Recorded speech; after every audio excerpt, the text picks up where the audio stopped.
out. It's like, where do I start? Where do I start? Where do I fucking start? I'm tired. I'm so tired. I don't.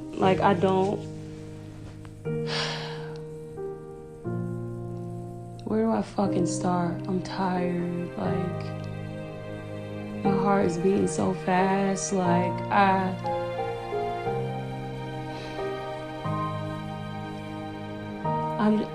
I don't know what else to do. Like, I try to do things the right way.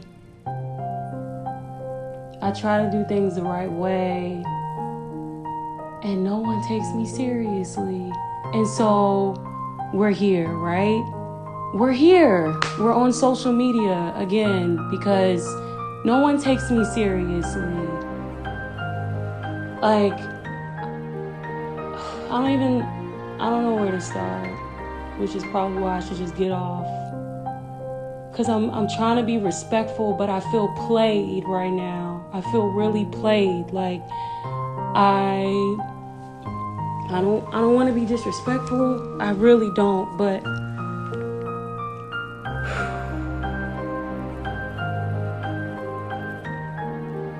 recently, R&B singer Ari Lennox took to social media to express her frustrations with her label's marketing approach. Now, whilst it might look like drama on the surface, I think there's a deeper issue that we need to talk about, which is the disconnect between authentic artistry and modern-day marketing. So what I'll do in this video is I'm going to share some marketing lessons that we can learn from Ari and also how Ari should have been marketed.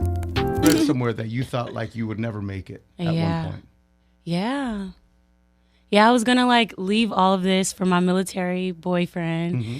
And I always fantasize about that, like kind of going off away from music and falling in love, or falling in love with myself, and backpacking through like Europe and Africa, and maybe somewhere else. Sure. One of the things that Ari expressed frustration in is with her brand being associated with mental health. Now, there's nothing wrong about talking about mental health. However, there's a problem if it overshadows your primary talent. So in her social media post, you can see that she's very clear about something. She's a singer first and everything else is second. So the marketing lesson here is simple. Your core product should always be the star. For Ari, that's her extraordinary voice and her songwriting ability. That should be the main focus, not everything else that she has going on the side. And then there's lesson number 2. To do their own marketing. There shouldn't be their own marketing department. I was very surprised when Ari said that she had to stay back on a Friday to try to understand how to do Google Ads because a song of hers was coming out. It's a big problem right there. There should be people doing the marketing, and there should have been a marketing plan laid out even before the song came out. There's lesson number 3 as well. Like, you can't. Why am I begging for advertisement? Digital presence isn't optional in 2024. She said something about her label not being interested, or they don't believe in, digital marketing or ads or something like that. But why should that be an option? It's 2024. Everything is being done on the internet. There's everything on the internet. Even people who are superstars, they're using TikTok, they're using the internet, they're using ads, they're using YouTube and everything. Digital marketing isn't something that you can avoid, because if you do, you're leaving money on the table. So now let's move on to how Ari should have been marketed. So I was watching a live show of Funky Dineva the other day, and he said something interesting when this topic of Ari Lennox came in. He said Ari should have been marketed like Erykah Badu in the early days. So basically, her team should have used Erykah Badu's early marketing playbook. And I sort of agree. I actually agree. So, me, I love everything marketing. I'm like, what would that look like? How could Ari have used that marketing playbook? And she can still do it. So let's dive into it. Number 1, strategic brand building. What they need to do with that is develop a distinct visual identity that matches Ari, something that will make her stand out, but at the same time, it will also match her music. So you know how Erykah Badu, you see how she looks, you hear the music, it just fits, right? And then every single thing, every interview and everything should be focused on her songs, her vocals, her songwriting. Everything else should be laid on the side. I know there's, strategic relatability, and I don't think that's what Ari was doing, where you overshare. But oversharing on the internet hasn't really worked. It only works if you're on the way up. People like to, talk to you, talk about you, start rooting for you. But as soon as you get on the top, I don't think that being relatable and sharing everything with your audience works. So that should have been something that they put on the side, a way that they could have even used that, because it looks like Ari likes to talk, to her audience. So she could have done that with, doing documentary style content where she shows her creative process, behind the scenes, studio sessions.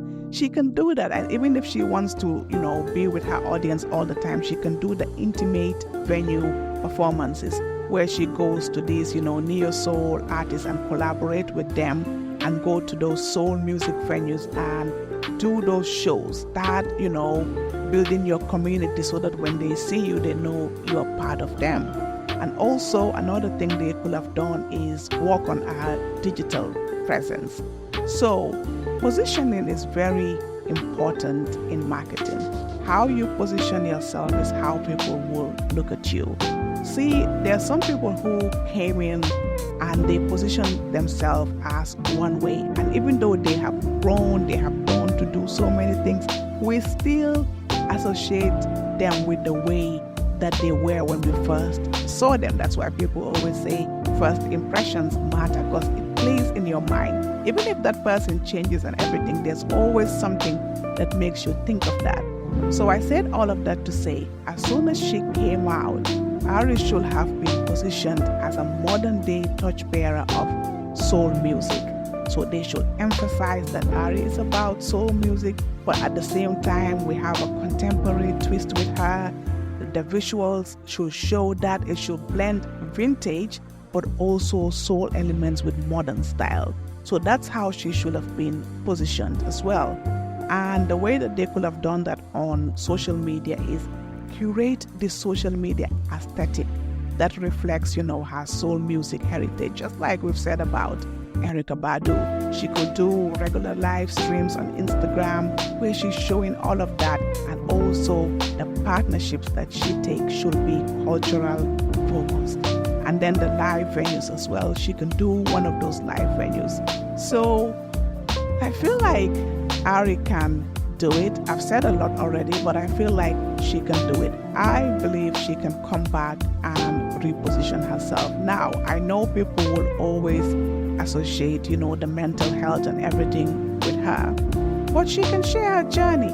Use that to share your journey and talk about, how you have come away from that, or don't even talk about it and start doing your positioning in a different kind of way.